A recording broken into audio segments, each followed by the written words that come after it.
कि राहुल गांधी जी को जातीय गणना पर, जनगणना पर बहुत चिंता हो रही है। हम लोगों ने लगातार कहा कि इस पर जातीय जनगणना पर प्रस्ताव पारित करिए, उन्होंने नहीं किया, रिजेक्ट कर दिया इसको सुश्री ममता बनर्जी के दबाव में। अब आज घड़ियाली आंसू बहा रहे हैं, आज कह रहे हैं जातीय गणना होना चाहिए, जनगणना होना चाहिए। और जब हम लोगों ने करा लिया, तो आज तक कभी राहुल गांधी जी ने बिहार में, जब हम लोग एनडीए में नहीं थे तब की बात हम बता रहे हैं, कभी राहुल गांधी जी ने बिहार में जो जातीय गणना हुई उसका कभी उन्होंने प्रशंसा किया? नहीं किया। तो ये घड़ियाली आंसू वो बहाते हैं, वो जनता को भ्रमित करने के लिए एक स्लोगन देते हैं। बिहार की राजधानी पटना पहुंचे बीजेपी सांसद मनोज तिवारी ने राहुल गांधी के जाति जनगणना वाले बयान पर तीखी प्रतिक्रिया दी है।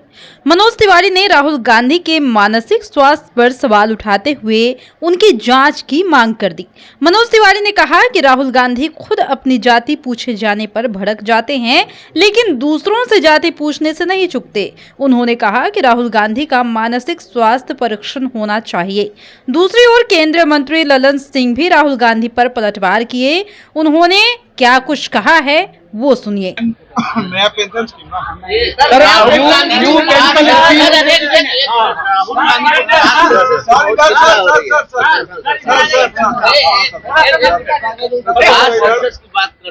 राहुल गांधी जी को जातीय गणना पर, जनगणना पर बहुत चिंता हो रही है।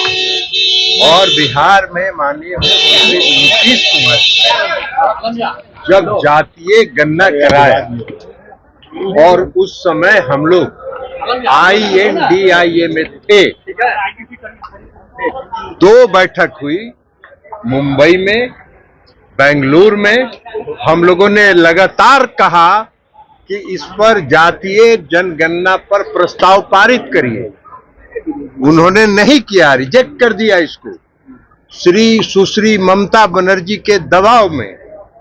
अब आज घड़ियाली आंसू बहा रहे हैं, आज कह रहे हैं जातीय गणना होना चाहिए, जनगणना होना चाहिए। और जब हम लोगों ने करा लिया, तो आज तक कभी राहुल गांधी जी ने बिहार में, जब हम लोग एनडीए में नहीं थे तब की बात हम बता रहे हैं, जब हम लोग एनडीए में नहीं थे कभी राहुल गांधी जी ने बिहार में जो जातीय गणना हुई उसका कभी उन्होंने प्रशंसा किया? नहीं किया। तो ये घड़ियाली आंसू वो बहाते हैं, वो जनता को भ्रमित करने के लिए एक स्लोगन देते हैं। ये उनका काम है, वो करते रहे, इसलिए वो कोई आधार नहीं है उनकी बात का। ये बहुत ही अच्छा है और राज्य सरकारों को भी चाहिए कि 18%, 18.5% पर वो भी आए। कई राज्यों ने, जो केंद्र की सरकार ने 10% से 14% किया, उसको भी नहीं बढ़ाया। उसमें INDIA के रूल्ड स्टेट्स हैं, कई राज्य हैं, और अब केंद्र सरकार ने उसको 14% से बढ़ा के 18% कर दिया। इसलिए INDIA और राहुल गांधी को चाहिए कि उनकी पार्टी का जो राज्यों में सरकार है उनको वो कहें कि केंद्र के इस मॉडल को अपने अपने राज्यों में भी लागू करें। तो सुना आपने कि कैसे एक के बाद एक नेता राहुल गांधी पर पलटवार करते हुए दिखाई दे रहे हैं। जहां पर पहले तो मनोज तिवारी ने टिप्पणी कर दी और उसके बाद ललन सिंह ने टिप्पणी कर दिया।